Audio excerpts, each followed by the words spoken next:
Have you ever made the wrong move with your investments? Like, for instance, missed out on a good deal or maybe even gambled with your retirement money? My name is Daniela and I'm one of the co-founders of My Infinite Retirement. And in this video, you're going to learn the importance of knowing your risk tolerance. Is it more aggressive? Is it more conservative? You're also going to learn more about financial vehicles to help you determine what is the best investment choice for you based on your risk tolerance. Now make sure you subscribe to our YouTube channel, hit the bell to be notified when we upload new videos, and let's get started. Today, we will discuss a very important topic and a question that you need to ask yourself. What is your investment risk tolerance? And we're going to cover what does investment risk tolerance mean, the factors that are going to impact your investment strategy, the 3 investment risk classes, and also high risk to low risk investments. Let's get started. So first of all, what does it mean? Investment risk tolerance? Well, it actually refers to the amount of loss an investor is prepared to handle while making an investment decision. And then knowing the risk tolerance level helps investors plan their entire portfolio and will also drive how they invest.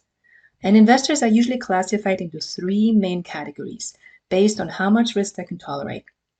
Those include aggressive, moderate, and conservative. And the impact or the impacts of your investment strategy are basically driven by your timeline. So each investor will adopt a different time horizon based on their investment plans. Generally, more risk can be taken if there's more time. Then financial goals, and they're different from one individual to another. And to accumulate the highest amount of money possible is not the only purpose of financial planning for many. Therefore, each individual will take on a different risk tolerance based on their goals. Next, we have age. And usually, young individuals should be able to take more risk than older individuals. And younger individuals also have the capability to make more money working and have more time on their hands to handle market fluctuations. Then we have the portfolio size. And the larger your portfolio, the more tolerant it is to risk.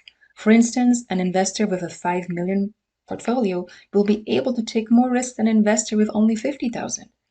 If value drops, then the percentage loss is much less in a larger portfolio when compared to a smaller portfolio.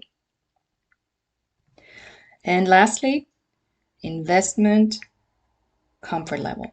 Each investor handles their risk differently, and some investors are naturally more comfortable with taking more risk than others.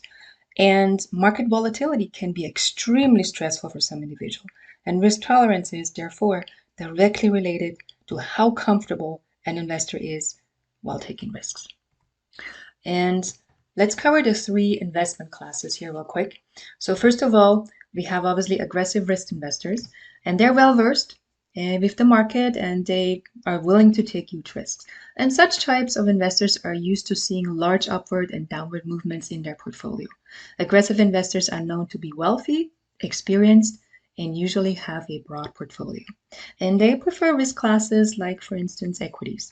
And due to the amount of risk they take, they reap obviously superior returns when the market's doing well, and naturally face huge losses when the market performs poorly. However, they do not panic sell at times of crisis in the market, as they are used to those fluctuations.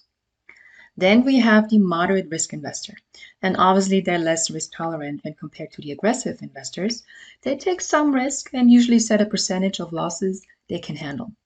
They balance their investments between risky and safe asset classes. And with the moderate approach, they earn less than aggressive investors when the market does well, but also they do not suffer huge losses when the market falls. And the last one, I'm sure you guessed it, that would be the conservative investor. And they take the least risk in the market. They do not indulge in any risky investments at all and go for the options that feel are the safest. And they prioritize avoiding losses above making gains. And the asset classes they invest in are kind of limited to very few, where their capital, again, is 100% protected. And since now not all investors are created equal, and some prefer less risk, some others prefer more risk, so obviously there is a large diversity of investments options available. And let's start with the investments for those who like it risky. On the left side, you can see we have stocks, options, and collectibles. And they have the highest growth potential, but also you are taking the highest risk. Because, for instance, if the company that you invest the stocks in goes under, well, so does your money. Then there are mutual funds, and mutual funds are really just a basket of different stocks, so the risk is a little bit more diversified. And many 401ks and IRAs hold mutual funds. Keep in mind, though, that mutual funds can have pretty high fees. Next, we have variable annuities. And in terms of how the money grows, they're very similar to mutual funds. And also consider that, again, with those, you have pretty high fees. And now we're headed over to the less risky vehicles such as bonds and notes.